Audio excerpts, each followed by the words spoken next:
एवढी आग कशी लागली की आम्हाला डायरेक्टली पाणी घेऊन आग विझवावी लागली। सगळं सांगते काय झालं ते। अगोदर वज्रचं असं सकाळी सकाळी खाणं पिणं झालं आणि दादूला कॉलेजला जायचं होतं म्हणून दादूचे सगळे मित्र आले होते। मग त्यांचा पण नाश्ता वगैरे झाला, आम्ही पण सगळ्यांनी नाश्ता केला।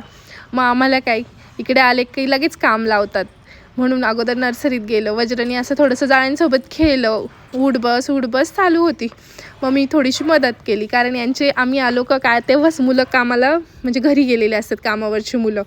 मग थोडीशी मदत केली त्यांना। मग वज्रला इथं ट्रॅक्टर दिसला होता, मग ट्रॅक्टर JCB सगळं बघितलं, थोडासा फेरफटका मारला आणि संध्याकाळ झाली म्हणून अण्णांना म्हटलं की शेकोटी पेटवा, खूप थंडी वाजते। मग आम्ही इथून सुरुवात केली शेकोटी पेटवायला आणि खूप मोठी शेकोटी पेटली आणि डायरेक्टली आगच लागून गेली आमच्या घराजवळ गवताला। वाळलेलं गवत होतं म्हणून, पण ते जाळायचंच होतं म्हणून म्हटलं जळू द्या, पण जास्तच जळायला लागलं होतं ते गवत आणि खूप इकडे तिकडे पसरत होती आग म्हणून पाणी आणलं